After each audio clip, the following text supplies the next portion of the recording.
ये जो पतले वाला है ना आपके पास, ये खोल लो नियम सार जी। ये मूल है, कम है प्रतियां, तो एक एक में दो दो चुने देख लो। नियम सार जी क्या?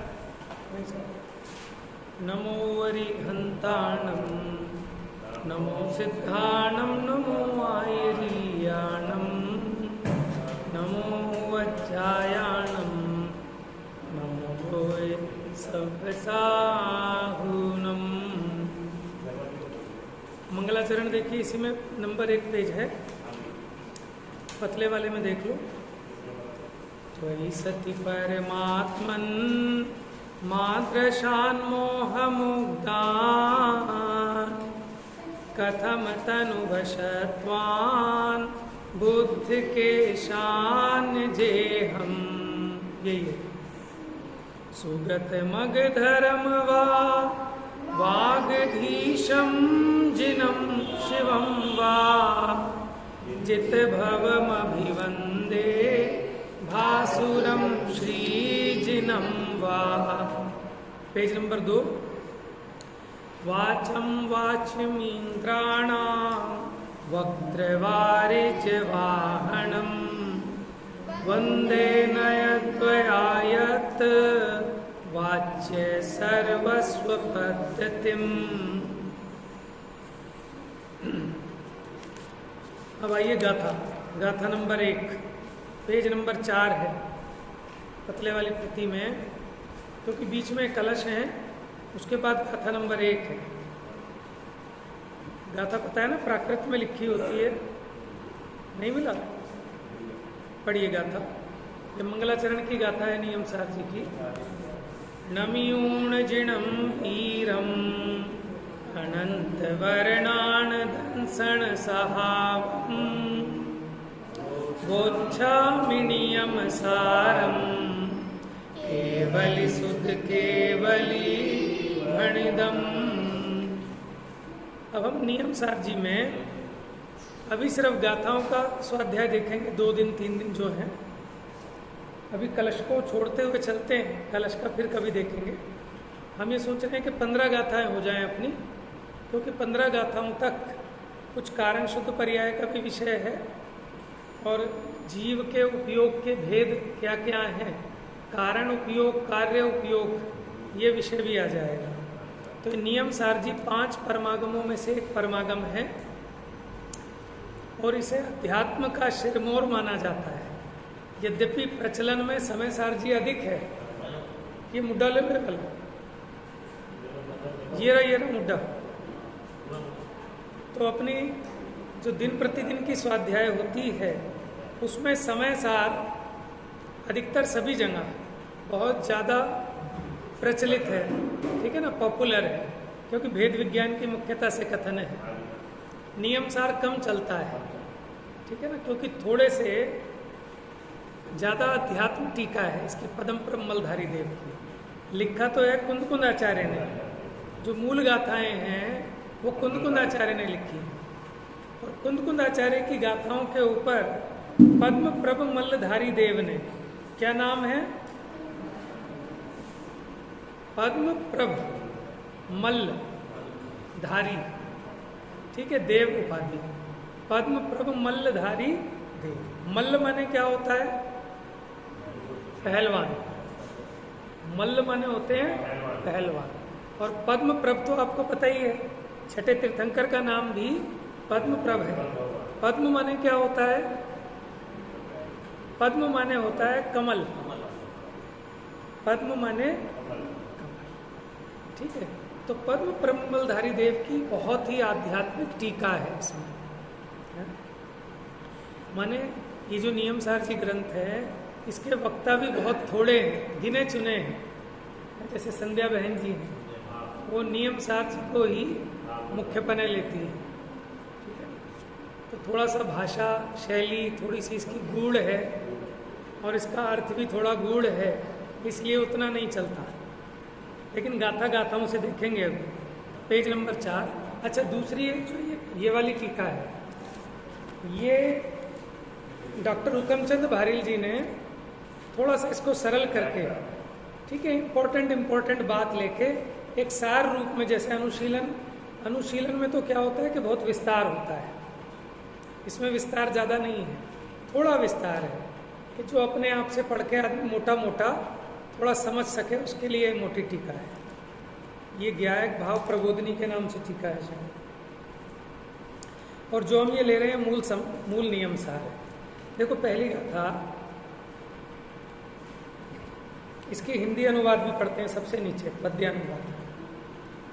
नम कर अनंतोत्कृष्ट दर्शन ज्ञानमय जिन वीर को, कहूँ नियम सार सुकेवली श्रुत केवली परिकथित को।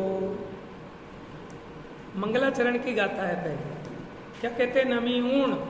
नमीऊण माने नमस्कार करता हूँ। किसको? जिनम, जिनेंद्र को। कौन से जिनेंद्र को?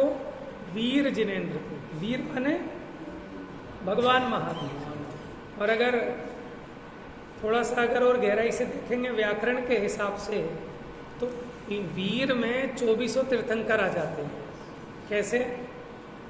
किसी को याद है कि वीर में 2400 तीर्थंकर कैसे आ जाते हैं?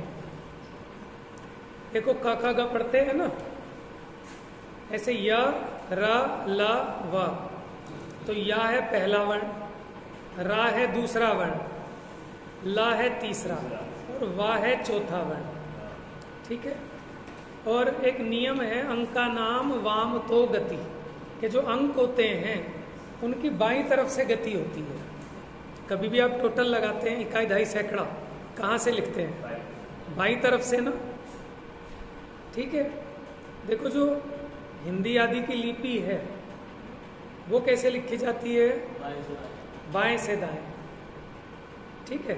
लेकिन जो आपकी अंक विद्या है वो चलेगी दाएं से बाएं, यानी बाईं तरफ चलेगी। इकाई दहाई आप टोटल भी करते हैं ना जैसे, तो पीछे से तो करना पड़ता है, इधर से थोड़ी करेंगे। हाँ, तो बाईं तरफ गति होती है। अब हिंदी में तो ऐसे लिखते हैं 11 लाश, और अंकों में कैसे लिखेंगे? पीछे से लिखेंगे इकाई दहाई सैकड़ा हजार। तो अंक का नाम वाम तो गति, अंकों की वाम यानी बाईं तरफ गति होती है। तो अब देखो वीर में दो शब्द हैं, वा है 4 नंबर का, या रा ला वा, और रा है 2 नंबर का। ठीक है। तो वीर, तो अंकों की वामता गति होती है। वा का 4 है ना, तो वो पहले इधर से लिखा जाएगा, तो 4 और फिर 2, तो 2 और 4 कितने हो गए? 24। तो यानी वीर शब्द में 24 तीर्थंकर भी गर्भित है। ऐसा सम्यक ज्ञान चंद्रिका की टीका में पंडित टोडरमल जी साहब ने खुलासा किया है। तो उसमें 24 तीर्थंकर भी आ गए, मुनिराज भी आ गए, जिनवाणी भी आ गई, सब आ जाते हैं। लेकिन अब यहाँ बुद्धिपूर्वक उन्होंने आदिनाथ नहीं लिखा, उन्होंने सीमंदर स्वामी नहीं लिखा। क्यों? जबकि ये कहते हैं कुंद कुंद आचार्य तुम लाए हो विदेह से तत्व के ज्ञान को, कि कुंद कुंद आचार्य को ज्ञान कहाँ से प्राप्त हुआ था? विदेह क्षेत्र से। लेकिन कुंद कुंद आचार्य ऐसा नहीं कहते। प्रवचन सार का जो मंगलाचरण है उसमें भी किसको याद किया? वड्डमाणम। वड्डमाणम माने क्या है? वर्धमान स्वामी को। क्यों? कि देखो भगवान महावीर की देशना में जो प्राप्त तत्व ज्ञान है उसी को उन्होंने प्राप्त किया है, और उसी परंपरा से उन्होंने शास्त्र लिखे। ये तो उनके जीवन की एक अलग विशेष घटना थी कि उनको साक्षात सीमंदर स्वामी का सुनने को मिला।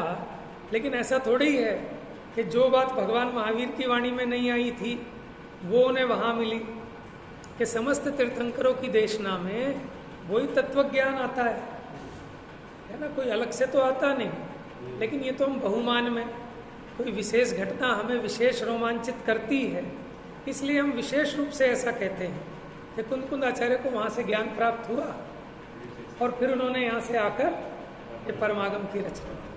ठीक है ना। अब ये भी शोध और खोज का विषय है, कि विदेह क्षेत्र से आकर रचना की कि पहले ही रचना कर ली थी, ठीक है ना, हमें ज़्यादा उसमें नहीं जाना। लेकिन हमारे लिए तो भगवान महावीर और भगवान सीमंधर दोनों में कोई फर्क नहीं है। 2400 तीर्थंकर समान है, वीतरागी और सर्वज्ञ है, ठीक है ना। लेकिन बुद्धिपूर्वक माने आप जहाँ रहते हैं, जिसकी शासन परंपरा में है, जो आपके गुरु हैं, उन्हीं को याद किया जाता है? और फिर इससे एक अपवाद भी होता कि भगवान महावीर कम ज्ञानी होंगे, सीमंदर स्वामी ज़्यादा ज्ञानी होंगे, कि वहाँ से उन्हें ज़्यादा ज्ञान प्राप्त हो गया। बस अंतर इतना था कि भगवान महावीर का उपदेश परंपरा से मिला था और सीमंदर स्वामी के साक्षात समो शरण में उनको दिव्य ध्वनि सुनने का लाभ मिला था। लेकिन बात में कोई फर्क नहीं है, बात तो आचार्य परंपरा से वही की वही आ रही है। तो यहाँ कहते हैं नमीऊण जिणम वीरम, मैं वीर जिनेन्द्र को नमस्कार करता हूँ। अब कैसे हैं वो वीर जिनेन्द्र? क्योंकि किसी को भी नमस्कार किया जाता है तो उनके गुणों के कारण किया जाता है। तो ऐसे कौन से गुण हैं? अनंत वर नाण दंसण सहाव, कि जो अनंत और वर माने होता है महान उत्कृष्ट, नाण माने ज्ञान, दर्शन सहावम, तो जो ज्ञान दर्शन स्वभाव वाले हैं। कैसे ज्ञान दर्शन स्वभाव वाले? अनंत और उत्कृष्ट ज्ञान दर्शन स्वभाव वाले हैं, ऐसे जिनेन्द्र वीर भगवान को नमस्कार करता। वो छामी नियम सार, अब प्रतिज्ञा ले लिया कि वो छामी माने होता है कहूंगा। किसको कहोगे? नियम सार को। किसको? नियम सार को। और कैसा है वो? केवली शुद्ध केवली भणिदा, यानी केवलियों द्वारा और श्रुत केवलियों द्वारा कहा गया है। केवली और श्रुत केवली में अंतर पता है आप लोगों को? केवली कौन होते हैं और श्रुत केवली कौन होते हैं? हाँ हाँ, बहुत बढ़िया। जैसे भगवान महावीर केवली थे या श्रुत केवली थे? केवली। और गौतम गणधर श्रुत केवली, ठीक है। माने जो अपने केवल ज्ञान से जानते हैं वो केवली, और जिनको केवल ज्ञान तो नहीं है लेकिन जो केवल ज्ञान में जैसा जानने में आता है, ठीक है ना, उन्हीं तत्वों को अपने श्रुत ज्ञान से जानते हैं। माने जो द्वादशांग के ज्ञानी हैं अपने श्रुत ज्ञान से केवल ज्ञान जैसा जानते हैं, वो श्रुत केवली है, ठीक है। तो ये नियम सार को कहूँगा, लेकिन अपनी मर्जी से नहीं। देखो हम जो कहते हैं ना, उन्होंने अपनी आत्मानुभव से लिखा है, आत्मानुभव में डुबो डुबो कर लिखा है। तो ये भी सिर्फ एक अपेक्षा समझना, अगर सर्वथा ऐसा समझेंगे है तो वो ग्रंथ प्रमाण नहीं होगा, प्रामाणिकता चली जाएगी उसकी। क्योंकि प्रामाणिकता छद्मस्त के वचनों की नहीं होती, सर्वज्ञ के वचन ही प्रामाणिक होते हैं। जो क्षयोक्षम ज्ञान वाले हैं उनके वचन प्रामाणिक नहीं होते। हाँ, उनके वचन भी प्रामाणिक तभी होते हैं जब वो सर्वज्ञ की वाणी के अनुसारी हो। समझ में आया? माने एक पोस्टमैन पढ़ के बताता है कि आपकी माता का देहांत हो गया, आपका बच्चा फेल हो गया, उनकी टांग टूट गई, तो वो किसकी बात है? पोस्टमैन कहे कि मैं कह रहा हूँ तो कोई मानेगा उसकी बात को? लेकिन वो कहते भैया तुम्हारी चिट्ठी आई है फला गांव से और तुम्हारी पिताजी ने भेजी है, तभी तो प्रमाणिक है। क्योंकि पहले पढ़ना नहीं आता था तो पोस्टमैन से पढ़वाते थे, भैया पढ़ भी दे, और उसे 1-2 पैसे दे देते थे पढ़ने के। समझ में आया? तो ऐसे ही कुंद आचार्य कह रहे हैं कि मैं अपने कहीं घर से नहीं लाया, मैं वही बात कहूँगा जो केवली भगवान ने शरण में कही, श्रुत केवलियों ने कही और गुरु परंपरा से हम तक आई। इसका मतलब उसकी प्रामाणिकता भी सिद्ध होगी। तो प्रतिज्ञा वाक्य भी हो गया कि मेरी प्रतिज्ञा क्या है कि मैं नियम सार का वर्णन करूँगा। अब ये नियम सार क्या है वो आगे की गाथाओं में बताएं, ठीक है। नियम सार ग्रंथ का नाम भी है, लेकिन ग्रंथ का नाम नियम सार क्यों पड़ा है? उसका भी तो कुछ कारण होना चाहिए ना। चलिए देखिए, नीचे पढ़िए अन्वयार्थ गाथा 1 का। अनंत और उत्कृष्ट मिल गया बेटा, साथ में दिखा ले, बीच में रख लो। अनंत और उत्कृष्ट ज्ञान दर्शन जिनका स्वभाव है, जिन वीर को नमन करके, ऐसे जिनेन्द्र वीर को नमन करके केवली तथा श्रुत केवलियों का कहा हुआ नियम सार मैं कहूँगा। क्योंकि देखो जरूरी होता है, आप कोई भी बात कह रहे हो कि आप कौन हो जो कह रहे हो, आप अपना बताओ, ठीक है, और आपने क्या क्या रेफरेंस लिए वो बताओ, क्या कहोगे वो बताओ, ये बताना जरूरी है शुरू में, ठीक है ना। मंगल, नाम, कर्ता, परिमाण, हेतु आदि ऐसी 6 पॉइंट्स को बताया जाता है। अब देखिए टीका देखिए इसकी। यहाँ जिनम नत्वा इस गाथा से शास्त्र के आदि में असाधारण मंगल कहा है, मैंने विशेष रूप से मंगल किया है। नत्वा इत्यादि पदों का तात्पर्य कहा जाता है। नत्वा मैंने क्या होता है, नमकर, झुकना, नमस्कार करना। अनेक जन्म रूप अटवी को प्राप्त कराने के हेतुभूत समस्त मोह राग द्वेष आदि को जो जीत लेता है। कैसे है मोह राग द्वेष? के अनेक जन्म रूपी अटवी को प्राप्त कराते हैं। अटवी माने जंगल, शमशान, तो ये जन्म बार बार धारण करता है, उसका कारण मोह राग द्वेष है। और उस मोह राग द्वेष को जिसने जीत लिया वो जिन है। तो अब जिन की परिभाषा क्या हुई? जिन किसे कहते हैं? जिसने मोह राग द्वेष को जीत लिया वो जिन है। हम और आप जिन है या नहीं है? क्यों? बराबर, क्योंकि अभी हमने मोह राग द्वेष को नहीं जीता है। तो हम जिन बन सकते हैं कि नहीं बन सकते हैं? बन सकते हैं। तो इसका मतलब शक्ति है ना जिन बनने की। इसलिए किसी अपेक्षा से स्वभाव हमारा भी जिन समान है। कैसा है? जिन समान। वीर अर्थात विक्रांत। वीर का मतलब होता है शौर्यवान, शूरवीर, बलशाली, वीरता प्रकट करे, शौर्य प्रकट करे, विक्रम यानी पराक्रम दर्शाए, कर्म शत्रुओं पर विजय प्राप्त करे। कि जिसने अपने को जीत लिया उससे बड़ा कोई दूसरा वीर नहीं है। देखो अपने मन को जीतना ये सबसे बड़ा कठिन काम है। बड़े बड़े जितने धुरंधर हुए, जितने शहंशाह हुए, जिन्होंने पृथ्वी को जीता लेकिन एक अपने मन को नहीं जीत पाए, तो काहे के वीर हैं। हम बच्चों को प्रार्थना कराते हैं ना, हमको मन की शक्ति देना, मन विजय करें, दूसरों की जय से पहले खुद को जय करें। ज्ञानम समझ में आया कि दूसरों की जय से पहले किसको जय करना है? किसको करना है जय? खुद को जय करें। तो कैसे करोगे खुद को जय? ऐसे। दूसरों को तो ऐसे जय करते हैं, अब खुद को ऐसे जय करना है कि जय का मतलब विजय। जय का मतलब क्या है?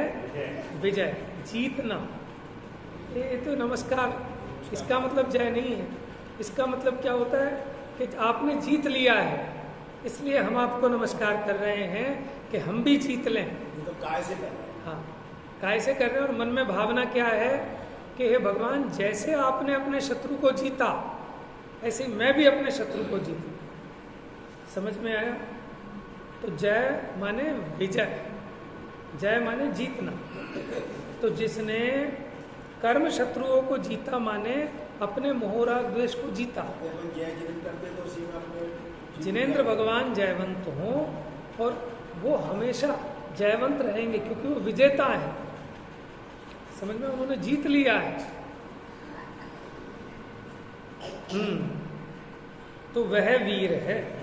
ऐसे वीर को जो कि श्री वर्धमान, श्री सन्मतिनाथ, श्री अतिवीर तथा श्री महावीर इन नामों से युक्त है। कितने नाम है भगवान महावीर स्वामी के? वीर, महावीर, अग्नि, संवर। अब यहाँ कितने गिनाए देखना। 1, 4 तो पांचवा कहाँ गया? पांचवा कहाँ गया? भगवान महावीर के 5 नाम याद हैं? सुनाओ। हाँ जी, कहाँ छूट गया?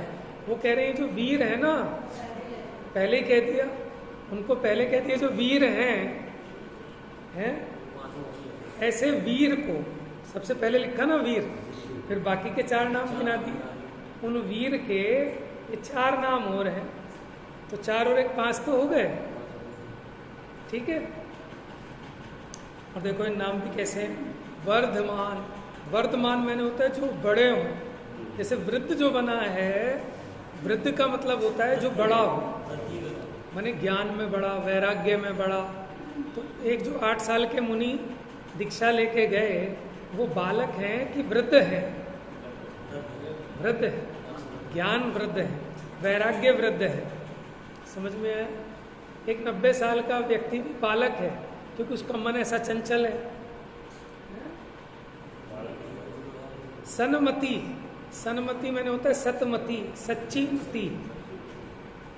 अति, तो अति माने अतिशयता है, अतिशयता से जो वीरता को प्राप्त है। और महावीर भी वीर का महान रूप विशेषण है। जो परमेश्वर है, महादेवादि देव है। कौन है महादेवादि देव? महादेव तो लोग एक विशेष है, नाम विशेष को समझ लेते हैं, लेकिन देवों के जो देव हैं वो कहलाते हैं महादेव। क्योंकि जितने देवगति के देव हैं वो किनको पूजते हैं? जिन्हें पूजते हैं वो हैं देवाधिदेव, महादेव। अंतिम तीर्थनाथ हैं, माने इस भरत काल में ये जो 24 तीर्थंकर भगवान हुए, इनमें से अंतिम तीर्थंकर है, जो 3 भुवन के, भुवन माने क्या होता है? भुवन माने रमेश भैया, भुवन माने जैसे कोई चीज को भवन कहते हैं। भवन अलग है, ये भुवन है। देखो भवन मैंने तो महल, घर, और भुवन मैंने लोक, भुवन मैंने लोक।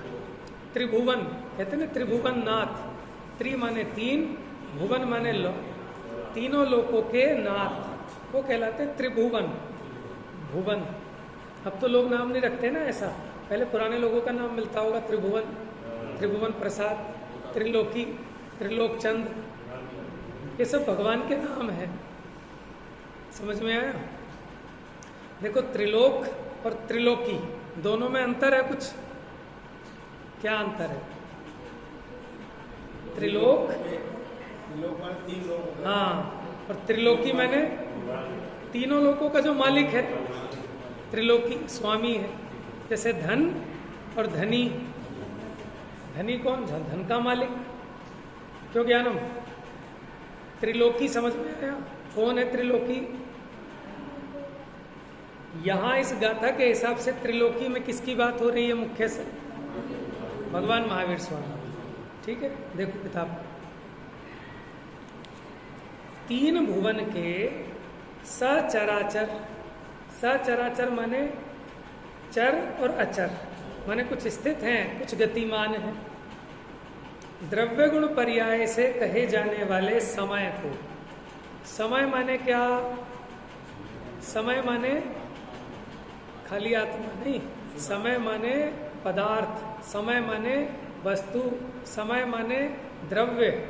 ये तो अपने प्रयोजन की मुख्यता से समय का वो वाला अर्थ निकालते हैं आत्मा, लेकिन यहाँ इस रेफरेंस में समय का मतलब आएगा पदार्थ। सम जमा अय, सम माने एक ही भाव पूर्वक, एकत्व पूर्वक। अय माने गतौ धातु से बना है, कि जो एक समय में गमन भी करे।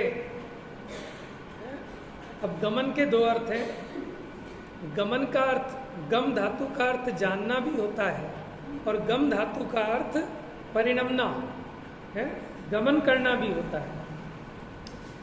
तो जो परिणमन करे, तो ऐसा कौन सा द्रव्य है जो परिणमन नहीं करता?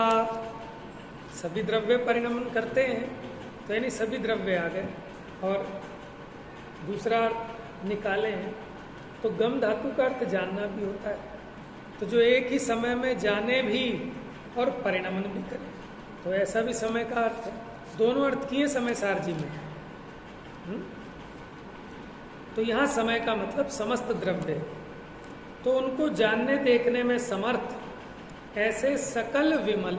विमल माने क्या होता है? विमल, अच्छा मल माने क्या होता है? मल, मल, मलमूत्र कहते हैं ना, तो मल का मतलब क्या होता है? मल माने गंदगी, मल माने मैल, मैला, और विमल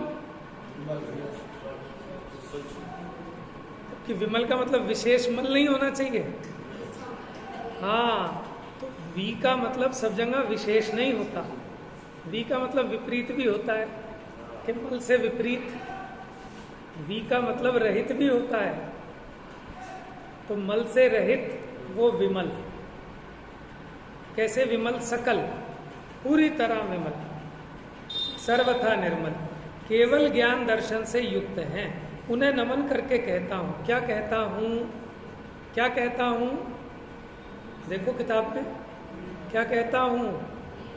हाँ, नियम सार कहता हूँ। नियम शब्द प्रथम तो सम्यक दर्शन ज्ञान चारित्र के लिए। नियम शब्द का मतलब क्या है? कल पूछूंगा ये सारी बातें, बहुत सारे क्वेश्चन बताएं कि जिनका अर्थ क्या होता है, जय का अर्थ क्या होता है, भुवन माने क्या होता है, वीर शब्द में 24 तीर्थंकर कैसे आ गए, और अब नियम शब्द का क्या अर्थ है? बोलो भाई। नियम माने, देखो नियम का मतलब सम्यक दर्शन, सम्यक ज्ञान।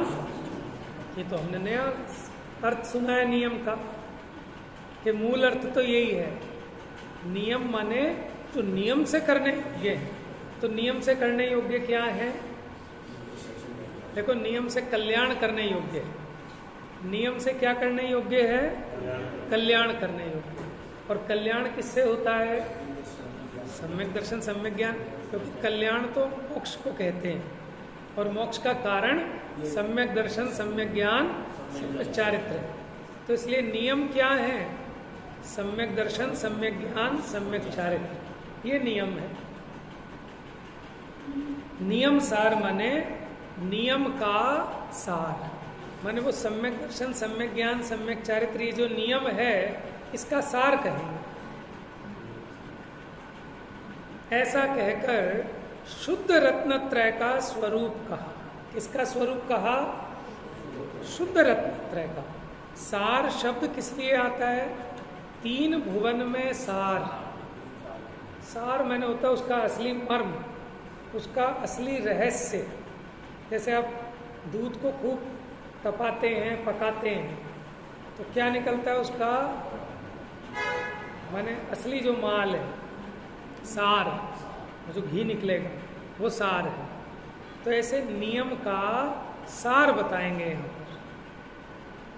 माने शुद्ध रत्नत्रय का स्वरूप कैसा है वह? माने नियम सार कैसा है?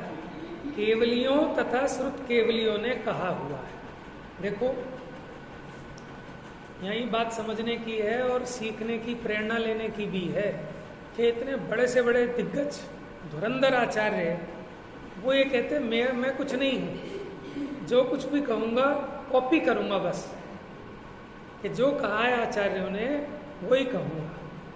ठीक है, तो हम ये सोचते हैं कि ये बात आपको कहीं नहीं मिलेगी शास्त्र में जो मैं कह रहा हूँ।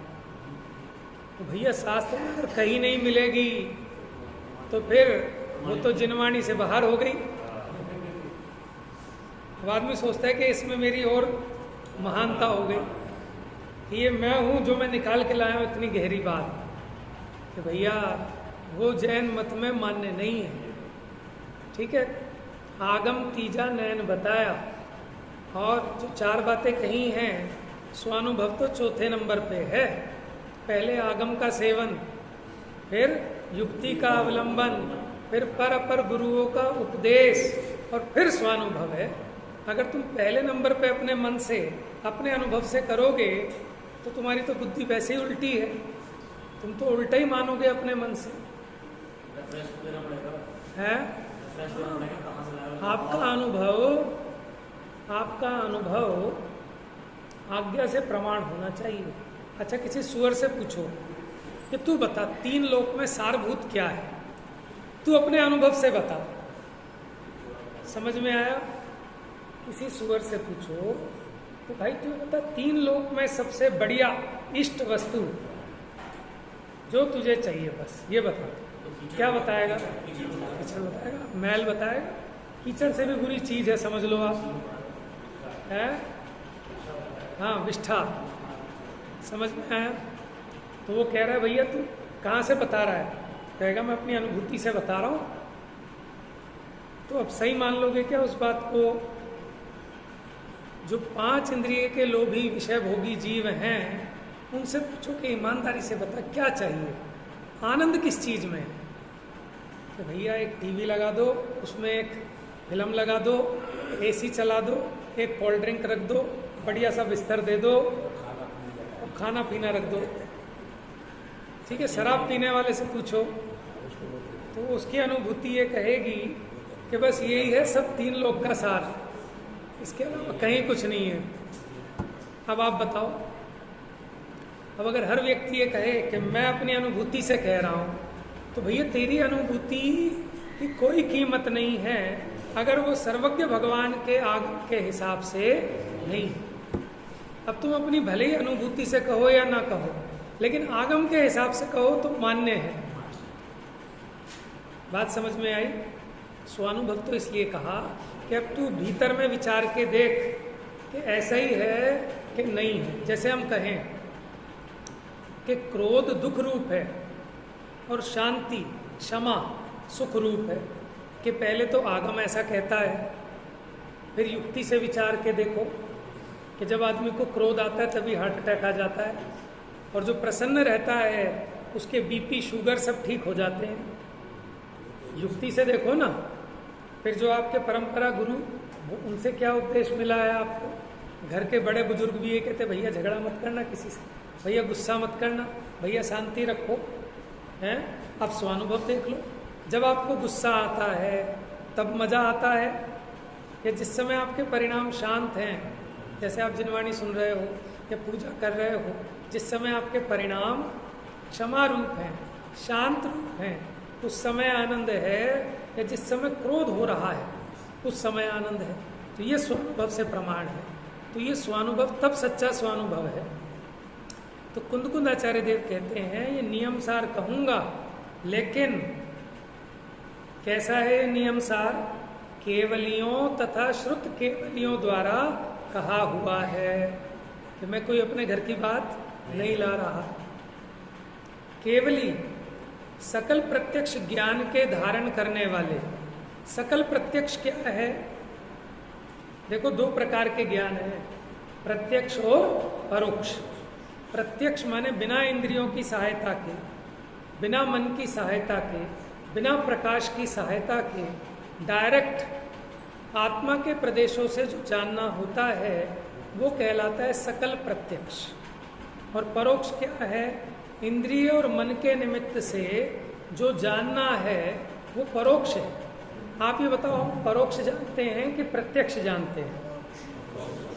क्यों? हम प्रत्यक्ष तो जान रहे हैं, हमारे सामने किताब है कि नियम सार जी है, प्रत्यक्ष तो जान रहे हैं। ये कहने का प्रत्यक्ष है, आंखें अभी फूट जाएं, आंखें बंद करके जान पाओगे तो ये परोक्ष है। लेकिन जो सर्वज्ञ भगवान हैं उनका ज्ञान सकल प्रत्यक्ष है। तो केवली कौन? कि सकल प्रत्यक्ष ज्ञान के धारण करने वाले। और श्रुत केवली वो सकल प्रत्यक्ष ज्ञान के धारक नहीं है, वो श्रुत ज्ञान से जानते हैं। और श्रुत ज्ञान ये भी परोक्ष ज्ञान है। तो श्रुत केवली वो सकल द्रव्य श्रुत को धारण करने वाले, माने भगवान की दिव्य ध्वनि में जो बात आई उसको वो कानों से सुनते हैं। श्रुत केवली, श्रुत इसलिए भी कहते हैं, श्रुत माने श्रोत्र इंद्रिय के द्वारा सुना जाए। लेकिन ये जो द्वादशांग का ज्ञान है ये पढ़ा तो जा ही नहीं सकता, क्योंकि अथाय है, उतना नहीं पढ़ सकता कोई भी, ठीक है। तो फिर ये होता कैसे है कि सुन सुनकर भी पूरा नहीं होता, ये तप की विशेषता से, ठीक है ना। माने परिणामों की ऐसी विशेष विशुद्धि होती है कि उससे द्वादशांग का ज्ञान ऑटोमेटिक प्रकट होता है। जैसे वो कहते हैं ना, गौतम गणधर वहां पहुंचे और उन्होंने दीक्षा ली और दीक्षा लेते ही उनको क्या हो गया, केवल ज्ञान थोड़ी हो गया, क्या हो गया है, 4 ज्ञान प्रकट हो गए, अवधि ज्ञान भी हो गया, मन परे ज्ञान भी हो गया, द्वादशांग का ज्ञान हो गया। माने जितने ऋषि मुनि हैं, जैसे जो 11 अंग के पाठी, द्वादशांग के पाठी, वो कोई पढ़ पढ़ के थोड़े ही ना होते हैं, तो भीतर में कसाई की इतनी अभाव होता है, ठीक है। तब की विशेष विशुद्धि से स्वयं उतना ज्ञान प्रकट होता है, पढ़ पढ़ के नहीं हो सकता। हाँ, तो केवली और श्रुत केवली, केवली माने केवल ज्ञानी भगवान, और श्रुत केवली माने जो द्वादशांग के ज्ञाता है, जो श्रुत ज्ञान के द्वारा समस्त पदार्थों को जानते हैं। देखो जिनवाणी का महात्म्य है कि जो केवल ज्ञान गम्य पदार्थ हैं उनको भी हम और आप जानते हैं। आप बताओ, कोई राम को जान सकता है, लक्ष्मण को जान सकता है, लेकिन हम जान सकते हैं? या तो केवली भगवान जानते हैं, या फिर हम जानते हैं। हम कैसे जानते हैं? श्रुत ज्ञान से, ठीक है ना। ऐसे ही सूक्ष्म पदार्थ परमाणु, उसे कोई नहीं जान सकता केवल ज्ञान के सिवाय। तो यानी जो केवल ज्ञान में जाने गए पदार्थ हैं उसको भी ये जिनवाणी दिखाती है, जिनवाणी के माध्यम से वो भी जाने जाते हैं। ऐसे केवलियों तथा श्रुत केवलियों का कहा हुआ सकल भव्य समूह को हितकर। देखो अभव्यों को तो पता नहीं हितकर लगेगा कि नहीं लगेगा, लेकिन जो भव्य हैं उन्हें तो हितकर लगेगा। माने सज्जनों को अच्छी बात अच्छी लगती है, दुर्जनों को कहाँ से अच्छी लगेगी, ठीक है ना। हम कहें चोरी नहीं करनी चाहिए, किसी का परधन हरण नहीं करना चाहिए, तो ये बात सज्जनों को तो अच्छी लगेगी, लेकिन अगर दुर्जनों को अच्छी लग जाए तो फिर वो दुर्जन कहाँ रहेंगे, वो भी सज्जन हो जाएंगे। तो वो कहते हैं दुर्जनों की हमें चिंता नहीं है, दुर्जन तो बुराई करेंगे ही हमारी, लेकिन सज्जन है वो तो हमारी पीठ थपथपाएंगे, ऐसा टोडरमल जी लिखते हैं। तो सकल भव्य समूह को हितकर, माने भव्यों को कमल की उपमा दी है। किसकी? कमल की। और भगवान को सूर्य की। जैसे सूर्य के खिलने पर सारे कमल क्या होते हैं? खिल जाते हैं। ऐसे भगवान की दिव्य ध्वनि को सुनकर भव्य रूपी कमल विकसित हो जाते हैं कि हे भगवान, भव्य जीव रूपी कमलों को विकसाने के लिए आप सूर्य हैं। कहाँ लिखा है ये? भक्तांबर में तो है ही, इतने छंद है। माने भक्तांबर जैसा कोई इतना उत्कृष्ट काव्य नहीं है। शब्द की अपेक्षा, भाव की अपेक्षा, अलंकार की अपेक्षा, वो एक अलग बात है कि दुनिया में माने पार्शियलिटी चलती है। तो हिंदी साहित्य जो इतना ऊंचाई पर है, अथवा संस्कृत साहित्य, उसमें हमारा इन्वॉल्वमेंट उतना नहीं आ पाता। क्यों? क्योंकि हमारे आचार्य भी इन लोकेशनाओं से दूर रहने वाले हैं, और उनको मानने वाले जो उनके अनुयायी हैं वो भी इस भौतिक चकाचौंध से दूर रहते हैं कि हमें कोई सर्टिफिकेशन नहीं चाहिए। और जहाँ जहाँ सर्टिफिकेशन होता है ना, वो चीज़ फिर हाथ से निकल जाती है। माने जितने हमारे तीर्थों को वो बनाया गया ऐतिहासिक स्मारक, वहाँ सब बेकार हो गया मामला, चीज़ें हाथों से चली गई, कैसे कैसे लोग आने लगे। तो ये तो भीतर में ये जो निधि मिली है स्वयं के आनंद के लिए। तो ऐसे नियम सार नाम का परमागम मैं कहूँगा। स्वयं पदम ब्रह्मलधारी देव कह रहे हैं इसको परमागम। इस प्रकार विशिष्ट इष्ट देवता का स्तवन करके, विशिष्ट माने कि हमने स्पेसिफिक भगवान महावीर को यहाँ याद किया। फिर सूत्रकार पूर्वाचार्य श्री कुंदकुंदाचार्य देवगुरु ने प्रतिज्ञा की। क्या प्रतिज्ञा की? कि मैं नियम सार को कहूँगा। और कैसा कहूँगा? जैसा केवली और श्रुत केवलियों ने कहा है। अपने घर की बात नहीं कहूँगा। मैंने शपथ ली कि जो कहूँगा वही कहूँगा, उसके सिवा कुछ नहीं कहूँगा। क्योंकि अगर मैं अपना कुछ मिलाऊंगा तो वो प्रामाणिकता को प्राप्त नहीं होगा, क्योंकि मैं छदमस्त हूँ। वही कहूँगा लेकिन उसका खुलासा कर दूंगा। लेकिन ऐसे हम भी प्रतिज्ञा लेते हैं कि वही कहेंगे जो ये कह रहा है। थोड़ा उदाहरण हम अपने दे सकते हैं, अपने भी क्या, वो भी ज्ञानियों से सुने हुए हैं, ठीक है ना। तो अपना मिलाएंगे तो गड़बड़ होगी, अपना नहीं मिलाना है। अब श्लोक कहते हैं, श्लोक भी बहुत बढ़िया है, लेकिन अभी श्लोक को छोड़ते हुए हम गाथा गाथा पे चलते हैं, ताकि एक अपना एक विषय पूरा कंप्लीट हो जाएगा। चलिए गाथा नंबर 2। मग्गो मग्ग फलम तिय दुविहम जिण सासणे समखादम मग्गो मोक्ष उवायो तस्य फलम होइने माणम। सबसे नीचे हिंदी पद्यानुवाद है।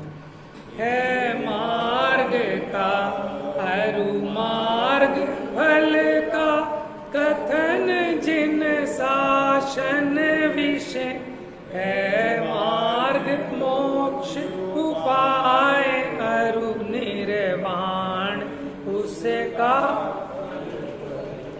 कहते हैं मग्गो, मग्गो माने मार्ग, मार्ग माने रास्ता, मग्गो और मग्ग फलम और मार्ग का फल।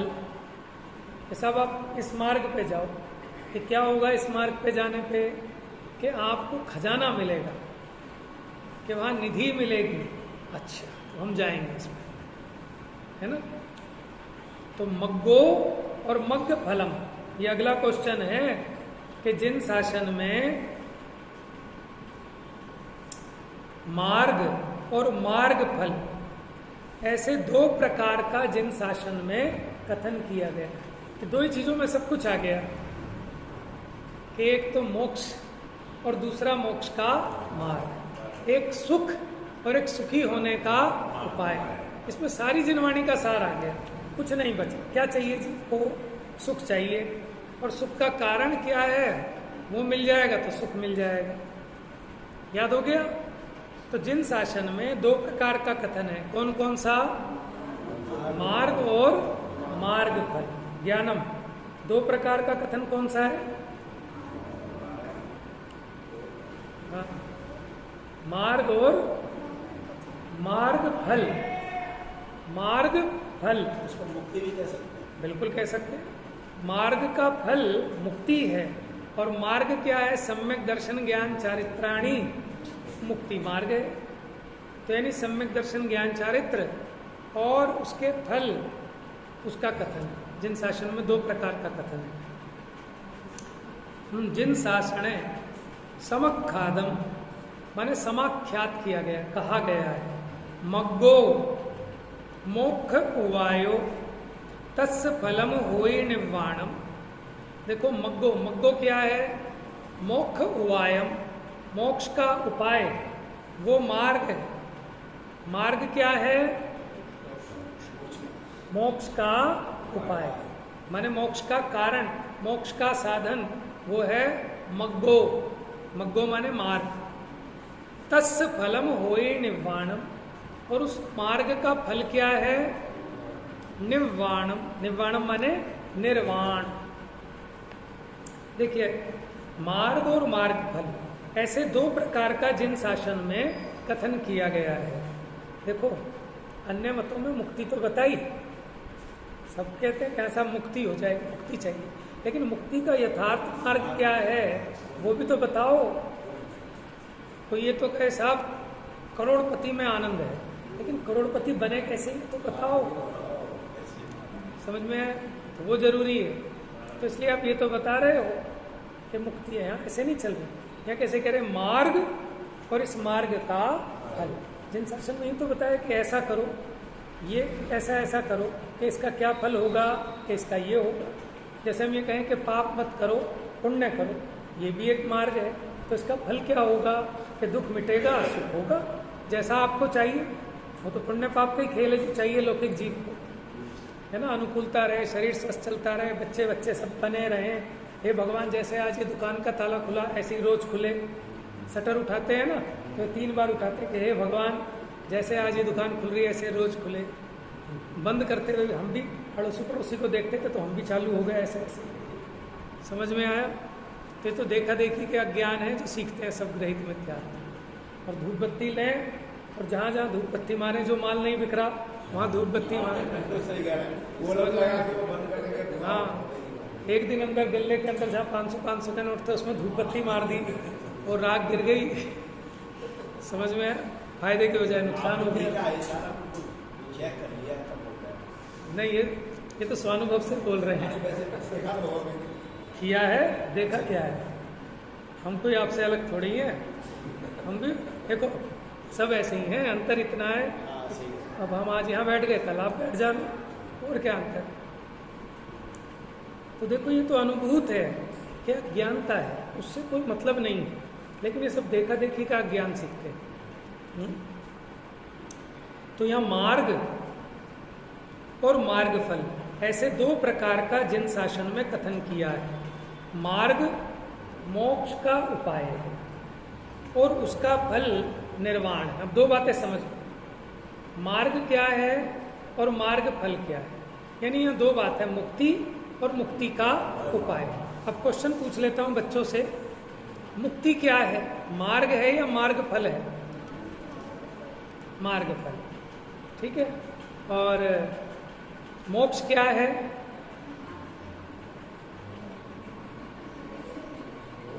मुक्ति क्या है? तुम्हारा ध्यान कहीं हो रहा है। हाँ भाई पंकु, मुक्ति क्या है? मार्ग है कि मार्ग फल है? मार्ग फल है। अब अगर मुक्ति मार्ग फल है तो मुक्ति के लिए जो कारण है, जो उपाय है मुक्ति का उपाय, वो क्या है? वो मार्ग कहलाएगा। कि किसी मार्ग पे चलते हैं तो फिर उसका फल प्राप्त होता है। फल है निर्वाण, निर्वाण चाहिए। तो निर्वाण के लिए जो मार्ग है, सम्यक दर्शन ज्ञान चारित्राणी मोक्ष मार्ग, मोक्ष का मार्ग है। तो मोक्ष हो गया मार्ग फल और मोक्ष मार्ग हो गया मार्ग। सही है? तो यही उपदेश है नियम सार में। यह मोक्ष मार्ग और उसके फल के स्वरूप निरूपण की सूचना है। सम्यक दर्शन ज्ञान चारित्राणी मोक्ष मार्ग, ऐसा शास्त्र का वचन होने से मार्ग तो शुद्ध रत्नत्रय है। मार्ग तो शुद्ध रत्नत्रय है। तो क्या कोई अशुद्ध रत्नत्रय भी होता है क्या? जो आप यहाँ लिख रहे हो शुद्ध रत्नत्रय है। जैसे हम कहते हैं असली घी, तो इसका मतलब कोई नकली घी भी होता होगा ना, तभी तो कह रहे हैं असली घी। जब हम कह रहे हैं कि शुद्ध देसी घी, तो इसका मतलब कोई अशुद्ध भी होता होगा। तो यहाँ जो कह रहे हैं शुद्ध रत्नत्रय, तो कोई अशुद्ध रत्नत्रय भी होता होगा। उसके निराकरण के लिए शुद्ध शब्द लगाया है। आगे आएगा इसी में, तब बताएंगे। और मार्ग तो शुद्ध रत्नत्रय है, यानी मार्ग माने सम्यक दर्शन ज्ञान चारित्राणी, ये भी मार्ग है। अथवा इसी को रत्नत्रय कहो, शुद्ध रत्नत्रय, वो भी मार्ग है। अलग अलग नहीं है, एक ही बात है।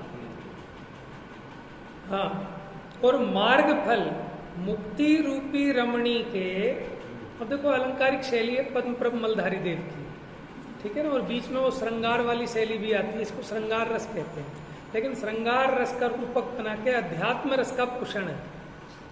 समझ में आया? देखो कैसे, मुक्ति रूपी रमणी के, ठीक है, मुक्ति रूपी रमणी, रमणी माने स्त्री, माने जो रमन कराए वो रमणी।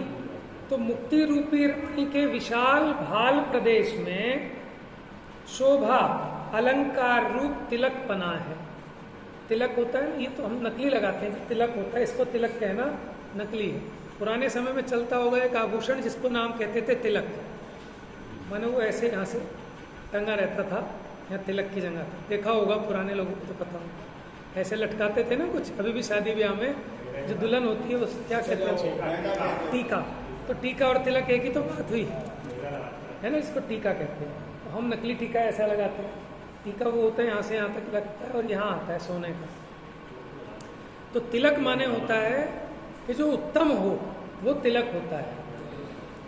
मुक्ति रूपी रमणी के विशाल भाल प्रदेश में शोभा अलंकार रूप तिलक बना है। वो तो कह रहे हैं किसको? मार्ग फल को, मार्ग फल माने मुक्ति। इस प्रकार वास्तव में, यानी मार्ग फल का मतलब है मुक्ति रूपी रमणी को प्राप्त करना। और इस प्रकार वास्तव में मार्ग और मार्ग फल ऐसा दो प्रकार का चतुर्थ ज्ञानधारी। चतुर्थ ज्ञान कौन सा होता है? मना पर्य ज्ञान, मति श्रुत अवधि मना पर्य। चतुर्थ ज्ञान माने मना पर्य ज्ञान, ठीक है। ऐसे पूर्वाचार्यों ने परम वीतराग सर्वज्ञ के शासन में कथन किया है। शासन में माने उनके उपदेश में, उनकी आज्ञा, उनके अनुसारी होकर। किन्होंने? पूर्वाचार्य। किनके अनुसार? परम वीतरागी सर्वज्ञ के शासन में ऐसा कथन किया है। निज परमात्म तत्व के सम्यक श्रद्धान, सम्यक ज्ञान, सम्यक अनुष्ठान। अनुष्ठान माने चारित्र लेना, अनुष्ठान माने कोई क्रिया, यहाँ उसका मतलब चारित्र। क्रिया पुद्गल की नहीं होती, क्रिया चेतन की भी होती है। जो जानना देखना क्रिया है, ये चेतन की क्रिया है। ये बोलना, हाथ हिलाना, ये किसकी क्रिया है? ये चेतन की है, पुद्गल की है। तो एक साथ दो क्रियाएं हो रही हैं। जानने देखने की क्रिया वो चेतन का अनुष्ठान है, और ये बोलने की, होठ हिलाने की, हाथ हिलने की, ये क्रिया पुद्गल का अनुष्ठान है। हाँ, भाषा वर्गणा निमित्त है उसमें। निज परमात्म तत्व के सम्यक श्रद्धान, ज्ञान, अनुष्ठान रूप शुद्ध रत्नत्रयात्मक मार्ग परम निरपेक्ष होने से। परम निरपेक्ष, निरपेक्ष मैंने होता है जिसको पर की अपेक्षा कोई परावलंबन नहीं चाहिए, मोक्ष का उपाय है। क्या है मोक्ष का उपाय? सम्यक दर्शन, सम्यक ज्ञान, सम्यक चारित्र। ये तीन मोक्ष के उपाय हैं कि एक ये तीन नहीं है, तीनों एक साथ होते हैं तो ये मोक्ष के कारण होते हैं। और उस शुद्ध रत्नत्रय का फल स्वात्मोपलब्धि है। देखो अब यार थोड़ा सा ना, शब्द क्या लिखा? स्वात्मोपलब्धि है, ब्रैकेट में लिखा निज शुद्धात्मा की प्राप्ति। वो तो उसका अर्थ क्या ना, स्वात्मोपलब्धि। अब आप ये बताओ, ये जो स्वात्मोपलब्धि है कौन से गुण स्थान में मानना? अच्छा, साथ में, ठीक है। और बताओ, सबकी अलग अलग अपेक्षाएं हो सकती हैं। स्वात्मोपलब्धि कौन से गुण स्थान से मानना? चौथे से मानना, क्योंकि वहां अपने आत्मा की प्राप्ति होती है, ठीक है। लेकिन यहाँ इस प्रकरण में चूंकि शुद्ध रत्नत्रय का फल यहाँ मुक्ति कह रहे हैं, तो यहाँ सिद्ध दशा की बात है, गुण स्थानातीत होने की बात है। क्योंकि सच में तो आत्मा का जैसा पूर्ण शुद्ध स्वरूप है, उसकी उपलब्धि सिद्ध दशा में होती है। समझ में आया? स्वात्मोपलब्धि का अर्थ सिर्फ इतना ही नहीं कि चौथे गुण स्थान में आत्मा की प्रतीति, मात्र इतना नहीं। तो मार्ग बता रहे हैं जिसका मार्ग शुद्ध रत्नत्रय है, सम्यक दर्शन, ज्ञान, चारित्र है, और उसका फल वो स्वात्मोपलब्धि है, यानी वो सिद्ध दशा है। बात समझ में आई? इस रेफरेंस में बस अभी श्लोक छोड़ के गाथा 3 कर लेंगे, समय हो गया। मिथ्यात्म नाश वे को ज्ञान के प्रकाश वे